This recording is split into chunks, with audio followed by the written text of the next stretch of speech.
नमस्कार, दिन भर की बड़ी खबरों में आपका स्वागत है। मैं हूं अंशिता श्रीवास्तव। इस बुलेटिन की बड़ी खबरों पर चर्चा से पहले आइए देखते हैं सुर्खियां। आरजेडी चीफ लालू यादव ने सीबीआई कोर्ट में की अपील, जब्त पासपोर्ट को किया जाए वापस। किडनी ट्रांसप्लांट के लिए सिंगापुर जाना चाहते हैं आरजेडी चीफ, सीबीआई कोर्ट में जमा है लालू का पासपोर्ट। पश्चिम बंगाल में राज्यपाल जगदीप धनखड़ की जगह सीएम ममता बनर्जी होंगी यूनिवर्सिटी की चांसलर। फैसले को कैबिनेट में मिली मंजूरी। अब विधानसभा में लाया जाएगा बिल। 10 जून से शुरू होगा बंगाल का विधानसभा सत्र। पटियाला जेल में बंद नवजोत सिंह सिद्धू की बिगड़ी तबीयत। आज दूसरी बार लाया गया चंडीगढ़ पीजीआई। तबीयत नाजुक के चलते किया भर्ती। हफ्ते के पहले दिन शेयर बाजार में गिरावट। 94 अंकों की गिरावट के साथ 55,675 अंकों पर बंद हुआ सेंसेक्स। निफ्टी 15 अंकों की गिरावट के साथ 16,569 पर हुआ बंद। तो ये थी सुर्खियां। आइए अब बात करते हैं आज की सबसे बड़ी खबर की। नुपुर शर्मा के बयान को लेकर बीजेपी तो घिरी हुई पहले से ही दिख रही थी। अब अंतर्राष्ट्रीय जगह में भारत की छवि भी प्रभावित हो रही है। दुनिया भर के देश भारत से सवाल पूछ रहे हैं। अंतर्राष्ट्रीय दबाव के चलते ही बीजेपी ने नुपुर पर एक्शन लिया, लेकिन बीजेपी इसमें भी देर कर गई। इसी खबर पर विस्तार से करेंगे बात। इसके साथ ही बात करेंगे कांग्रेस सांसद राहुल गांधी के बयान की। राहुल ने कहा कि मोदी सरकार की नीतियों के चलते भारत की छवि हो रही खराब। जानेंगे कि राज्यसभा चुनावों में कहां कौन पड़ रहा किस पर भारी और किस दल की उम्मीदें हो रही हैं कमजोर। यूपी में होने वाले लोकसभा उपचुनावों की भी होगी बात। आज नामांकन के अंतिम दिन किस दल से किसने भरा पर्चा और यूपी उपचुनावों को लेकर क्या है कांग्रेस की रणनीति। इसके अलावा भी दूसरी खबरों से हम आपको करवाएंगे रूबरू। लेकिन आइए बढ़ते हैं अपनी आज की सबसे बड़ी खबर की ओर। तो दोस्तों, नुपुर शर्मा का मामला देश की सरहदों को लांघते हुए अंतर्राष्ट्रीय मुद्दा बन गया है। बीजेपी नुपुर शर्मा को पार्टी के प्रवक्ता पद से हटा चुकी है, उन्हें 6 साल के लिए निलंबित भी कर चुकी है। लेकिन बीजेपी की यह कार्रवाई विपक्ष के दबाव में नहीं हुई, बल्कि अंतर्राष्ट्रीय जगत में हो रही बेइज्जती के चलते हुई। दुनिया आज मोदी सरकार के चलते भारत से सवाल पूछ रही है। इस्लामिक देशों के संगठन से सवाल पूछे हैं। भारत में विपक्षी दल भी पूछ रहे हैं कि आखिर नुपुर की गिरफ्तारी कब होगी। इसके लिए भी विदेशी दबाव की जरूरत पड़ेगी। पैगंबर मोहम्मद के खिलाफ बीजेपी प्रवक्ता रही नुपुर शर्मा के विवादित बयान पर बवाल थमने का नाम नहीं ले रहा है। एक तरफ जहां अरब देशों ने बीजेपी के खिलाफ मोर्चा खोला, तो वहीं अब विपक्ष भी मोदी सरकार और बीजेपी पर निशाना साध रहा है। इस मामले पर अब ऑल इंडिया मजलिसे इत्तेहादुल मुस्लिमीन के प्रमुख असदुद्दीन ओवैसी का दर्द छलका है। उन्होंने कहा कि हमारी तकलीफ नहीं समझी जाती है और अरब देशों के कहने पर एक्शन ले लिया जाता है। दरअसल असदुद्दीन ओवैसी ने कहा, बीजेपी ने अपने दोनों नेताओं पर कार्रवाई करने में देर कर दी है। हमने तो पहले ही कहा था, लेकिन कोई कार्रवाई नहीं की गई। अरब देशों में जब इस पर सवाल उठा तो एक्शन लिया गया। अब नुपुर शर्मा को फौरन गिरफ्तार किया जाना चाहिए था। वहीं ओवैसी ने विपक्षी दलों की खामोशी को लेकर भी हमला बोला है। ओवैसी ने कहा कि ये जो तथाकथित सेकुलर पार्टी है, इनके मुंह में दही जम गई थी, सिर्फ हम ही बोल रहे थे। उधर जमीयत उलेमाए हिंद के मुखिया मौलाना महमूद मदनी ने कहा है कि बीजेपी ने एक जिम्मेदार पार्टी के नाते अपना काम कर दिया है। अब मैं सरकार से अपेक्षा करता हूं कि वह भी अपना काम करेगी और उन्हें सजा दिलाने का काम करेगी। मदनी ने कहा कि नुपुर शर्मा और नवीन जिंदल को जल्द से जल्द गिरफ्तार किया जाए। तो वहीं ओमान, कतर, कुवैत, बहरीन, तुर्की और ईरान समेत कई देशों ने पैगंबर मोहम्मद को लेकर बीजेपी प्रवक्ता के बयानों पर नाराजगी जाहिर की है। अरब देशों के ऐतराज के बाद ही बीजेपी ने नुपुर शर्मा और नवीन जिंदल को बाहर का रास्ता दिखाया है। अरब देशों में भारतीय सामानों का बहिष्कार तक शुरू हो गया था, जिसके बाद बीजेपी को एक्शन में आना पड़ा और उसने नुपुर के बयान से खुद को अलग कर लिया। तो वही नुपुर शर्मा ने जान से मारने की धमकी मिलने के बाद दिल्ली में एफआईआर दर्ज कराई है। फिलहाल ये पूरा मामला अब भी थमता नजर नहीं आ रहा है। तो वही इस मामले ने मोदी सरकार को भी मुश्किल में डाल दिया है। नुपुर शर्मा पर एफआईआर तो हो रही है, लेकिन एक्शन नहीं हो रहा है, जिसे लेकर मोदी सरकार विपक्ष के निशाने पर है। कांग्रेस सांसद राहुल गांधी ने इसे मोदी सरकार का एजेंडा करार देते हुए कहा कि सरकार की नीतियों के चलते देश का आंतरिक रूप से बंटवारा हो गया है और बाहरी रूप से देश कमजोर हो गया है। और क्या कहा है राहुल गांधी ने, देखिए ये रिपोर्ट। पैगंबर साहब के खिलाफ भारतीय जनता पार्टी की प्रवक्ता रही नुपुर शर्मा के विवादित बयान पर शुरू हुआ बवाल रुकने का नाम नहीं ले रहा है। वहीं अब कांग्रेस पार्टी के सांसद राहुल गांधी ने भी ट्वीट कर बीजेपी पर तीखा हमला बोला है। उन्होंने ट्वीट कर कहा, आंतरिक रूप से विभाजित भारत बाहरी रूप से कमजोर हो जाता है। बीजेपी की शर्मनाक कट्टरता ने न केवल हमें अलग थलग कर दिया है बल्कि विश्व स्तर पर भारत की स्थिति को भी नुकसान पहुंचाया है। राहुल के इस ट्वीट में कहीं भी नुपुर शर्मा का नाम नहीं है, लेकिन राहुल गांधी का इशारा बीजेपी की तरफ ही है। इससे पहले भी राहुल गांधी ने एक ट्वीट करते हुए बीजेपी पर भारत तोड़ने के आरोप लगाए थे और कहा था कि अभी वक्त भारत जोड़ने का है। उन्होंने ट्वीट कर लिखा कि नफरत सिर्फ नफरत को जन्म देती है। प्यार और भाईचारे का रास्ता ही भारत को प्रगति की दिशा में ले जा सकता है। ये भारत जोड़ने का वक्त है। पूर्व बीजेपी प्रवक्ता नुपुर शर्मा को ये अंदाजा भी नहीं रहा होगा कि पैगंबर साहब पर टिप्पणी करना उन्हें इतना भारी पड़ेगा। अरब देशों ने भी बीजेपी के खिलाफ नाराजगी जाहिर की है, जिसके बाद से ही बीजेपी एक्शन मोड में आई है और नुपुर शर्मा पर एक्शन लिया है। लेकिन जिस तरह से अरब देशों में और विपक्ष में बीजेपी के खिलाफ गुस्सा भरा है, उसे देखते हुए यही लग रहा है कि ये पूरा मामला अभी शांत नहीं होगा, तो वही बीजेपी की मुश्किलें भी कम होने की बजाय बढ़ती ही नजर आएंगी। मोदी राज में बीजेपी धार्मिक ध्रुवीकरण पर ज्यादा जोर दे रही है। सिर्फ चुनाव जीतना पार्टी का मकसद रह गया है।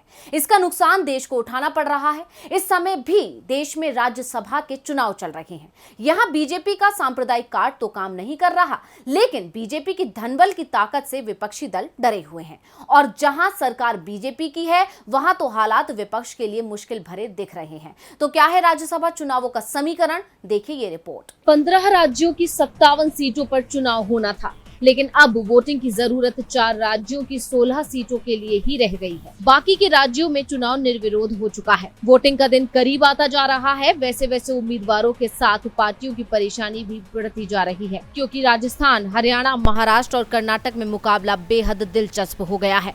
राजस्थान में कांग्रेस परेशानी से निकलती दिख रही है, तो हरियाणा में उसकी मुसीबत बढ़ती जा रही है। राजस्थान में कांग्रेस ने अपने सभी विधायकों को उदयपुर में एकजुट कर रखा है। राज्य में 4 सीटों पर राज्यसभा चुनाव हो रहा है। एक सीट जीतने के लिए 41 विधायकों का समर्थन चाहिए और फिलहाल अशोक गहलोत की कोशिशों से उदयपुर में कांग्रेस की बाड़ेबंदी में 124 विधायक पहुंच गए हैं, यानी जितने विधायक चाहिए उससे एक ज्यादा, जिससे पार्टी राहत की सांस ले रही है। राजस्थान में कांग्रेस के मुकुल वासनिक, रणदीप सिंह सुरजेवाला और प्रमोद तिवारी के साथ बीजेपी ने घनश्याम तिवारी जीतते दिख रहे हैं, जबकि सुभाष चंद्र कमजोर होते जा रहे हैं। लेकिन हरियाणा की तस्वीर दूसरी है। यहाँ की 2 सीटों में बीजेपी के कृष्णलाल पवार तो मुकाबला जीतते दिख रहे हैं, लेकिन कांग्रेस के अजय माकन और निर्दलीय कार्तिकेय के बीच मुकाबला कड़ा हो गया है।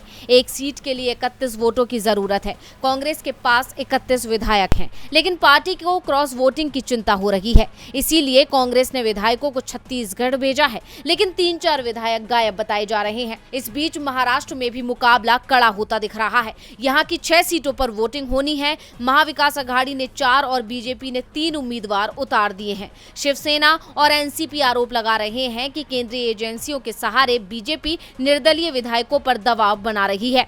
महाराष्ट्र में निर्दलीय जिसके साथ जाएंगे, उसी दल के सभी उम्मीदवार चुनाव जीतेंगे। इस बीच एनसीपी के 2 विधायक अनिल देशमुख और नवाब मलिक जेल में बंद है। उनकी ओर से कोर्ट में 1 दिन की जमानत मांगी गई है, जिससे वो राज्यसभा चुनावों के लिए वोट दे सकें, क्योंकि एक वोट इस समय बेहद कीमती हो चुका है। कर्नाटक में भी मामला दिलचस्प दिख रहा है। यहाँ की 4 सीटों के लिए 6 उम्मीदवार मैदान में है। बीजेपी को 2 और कांग्रेस को 1 सीट मिलना तय माना जा रहा है। चौथी सीट के लिए बीजेपी के लहर सिंह, कांग्रेस के मंसूर अली खान और जेडीएस के डी कुपेंद्र रेड्डी के बीच मुकाबला होना है और ये तय माना जा रहा है कि कर्नाटक में दूसरी वरीयता के वोट हार जीत तय करेंगे। राज्यसभा चुनावों के लिए 10 जून को वोटिंग होगी और इस दिन परिणाम भी सामने आ जाएंगे। राज्यसभा चुनावों पर तो सभी की निगाहें लगी हुई हैं ही, साथ ही देश में लोकसभा और विधानसभा के उपचुनावों पर भी निगाहें टिकी हुई हैं। खास तौर पर रामपुर और आजमगढ़ लोकसभा उपचुनावों पर, जहां बीजेपी के बाद आज सपा ने भी अपने उम्मीदवारों का ऐलान किया, तो किसे उतारा है सपा ने आजमगढ़ से और किसे टिकट दिया रामपुर से? देखिए ये रिपोर्ट।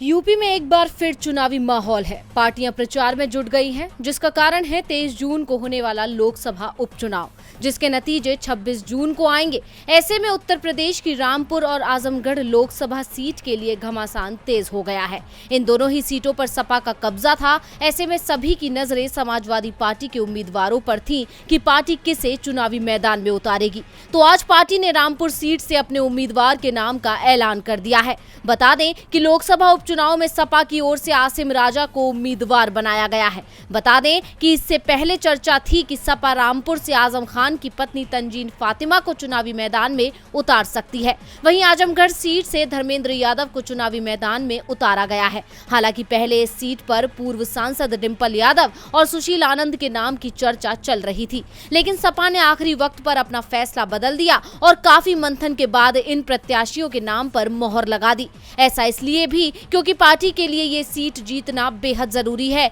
और सपा बहुत ही फूंक फूंक कर कदम रख रही है, क्योंकि इन दोनों ही सीटों पर सपा का कब्जा था। ऐसे में आजमगढ़ सीट अखिलेश यादव और रामपुर सीट आजम खान के लोकसभा पद से इस्तीफे के बाद खाली हुई थी। ऐसे में ये दोनों ही सीटें सपा के लिए काफी मजबूत भी मानी जाती हैं।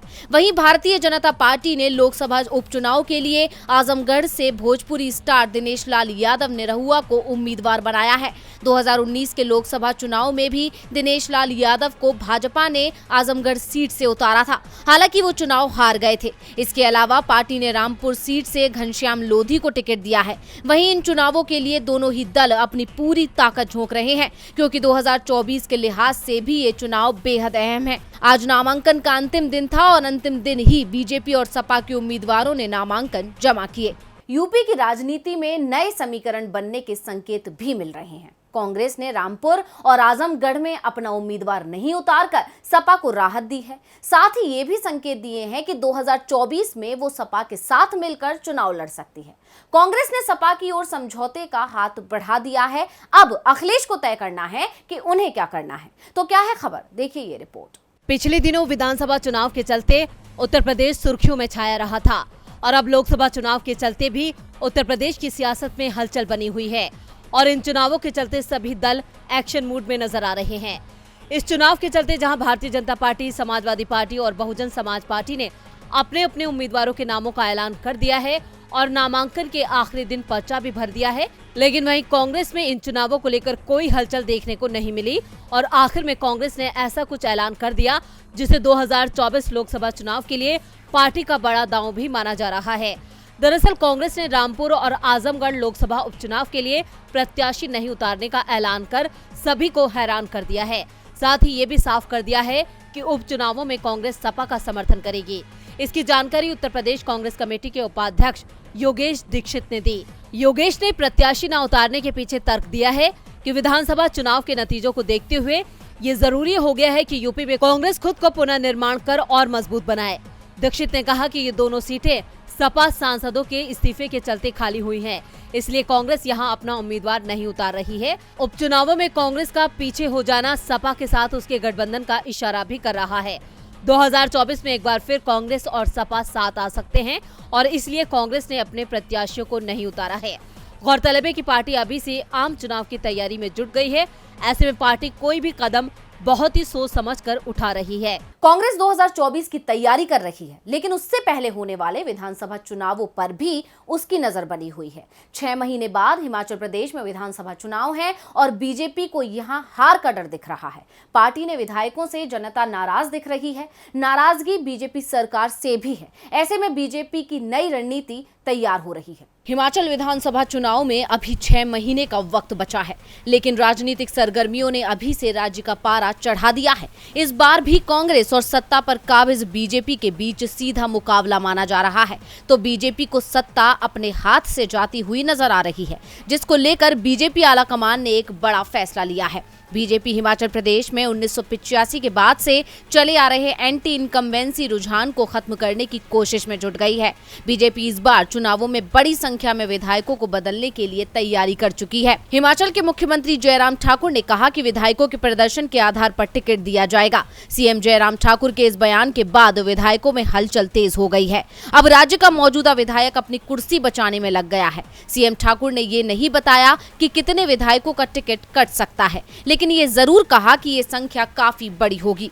उन्होंने कहा कि विधायकों के प्रदर्शन का बहुत ही सूक्ष्म मूल्यांकन किया जा रहा है। पार्टी आलाकमान इस मामले में काफी सोच समझकर काम करता है और गहन मूल्यांकन के बाद ये फैसले लिए जाते हैं। परिणाम हमेशा सकारात्मक रहे हैं, जैसा कि हमने उत्तर प्रदेश और उत्तराखंड में देखा। जिन्होंने प्रदर्शन नहीं किया है और हाई सत्ता विरोधी लहर वाले लोगों को निश्चित रूप से बदला जाएगा। बड़ी संख्या में विधायकों को बदला जाएगा। सीएम जयराम ठाकुर ने कहा कि बीजेपी सत्ता में लौटने के लिए तैयार है। पार्टी ने राज्य की जनता के लिए काफी काम किया है। कई परियोजनाओं की शुरुआत की है, जिन्हें अगस्त तक पूरा कर लिया जाएगा। अब सवाल ये उठता है कि चुनावों के नजदीक आते ही अब बीजेपी की परियोजनाओं को पूरा करने का ख्याल आया है। बीजेपी अब जो कदम उठा रही है उससे साफ है कि राज्य में बीजेपी की स्थिति काफी नाजुक है। और बुलेटिन के आखिर में बात रेल यात्रियों के सामने आने वाली मुश्किलों की। प्रधानमंत्री नरेंद्र मोदी ने सत्ता में आने से पहले कहा था कि नीतियां ऐसी होनी चाहिए जिसका लाभ हर व्यक्ति को मिले। देश में बीजेपी की सरकार बनेगी तो हवाई चप्पल पहनने वाला भी हवाई सफर करेगा। अब 8 साल से देश में बीजेपी की सरकार है, मोदी पीएम है, लेकिन अब मिडिल क्लास के लिए भी हवाई सफर सपना बन गया है। अब तो ट्रेन का सफर भी मुश्किल बनाने की तैयारी शुरू हो गई है। देश में रेल सेवा को हवाई सेवा की तरह बनाने के दावे मोदी सरकार करती रहती है। रेलवे की दशा तो नहीं सुधरी, लेकिन रेलवे के नियमों ने यात्रियों की मुश्किलें जरूर बढ़ा दी हैं। पहले सरकार ने रेल किराया महंगा किया और अब रेल यात्रियों के सामान पर भी नजरें गड़ा दी हैं। दरअसल ट्रेन से यात्रा करते समय ज्यादा सामान लेकर जाने वालों को सावधान हो जाने की जरूरत है। दशकों से भारतीय रेलवे ज्यादा सामान के साथ यात्रा करने वाले यात्रियों को लेकर उदार रही है, लेकिन अब ऐसा नहीं है। हवाई यात्रा की तरह ही रेलवे यात्रियों को भी अब ज्यादा सामान लेकर जाने के लिए अलग से पेमेंट करनी होगी। रेल मंत्रालय ने अपने आधिकारिक ट्विटर हैंडल के जरिए लोगों को ट्रेनों में ज्यादा सामान लेकर यात्रा नहीं करने की सलाह दी है। मंत्रालय ने ट्वीट करके कहा, अगर सामान होगा ज्यादा तो सफर का आनंद होगा आधा। अधिक सामान लेकर रेल यात्रा ना करें। सामान अधिक होने पर पार्सल कार्यालय जाकर लगेज बुक कराएं। आपको बता दें कि एसी फर्स्ट क्लास में 70 किलोग्राम तक का सामान मुफ्त में लेकर जा सकते हैं। एसी 2 टायर में 50 किलोग्राम तक का सामान ले जाने की सीमा है। AC 3 tier sleeper, AC chair car और स्लीपर क्लास में 40 किलोग्राम तक का सामान लेकर जाने की इजाजत है और 2 क्लास के लिए सीमा 25 किलोग्राम तक है। इसके अलावा सामान के लिए न्यूनतम शुल्क 30 रुपए है। यात्री जिस ट्रेन में यात्रा कर रहे हो उस ट्रेन से सामान ले जाने के लिए डिपार्चर समय से 30 मिनट पहले बुकिंग स्टेशन के लगेज ऑफिस में पेश करना होगा। इसके अलावा यात्री टिकट बुक करते समय अपना सामान एडवांस में भी बुक कर सकते हैं।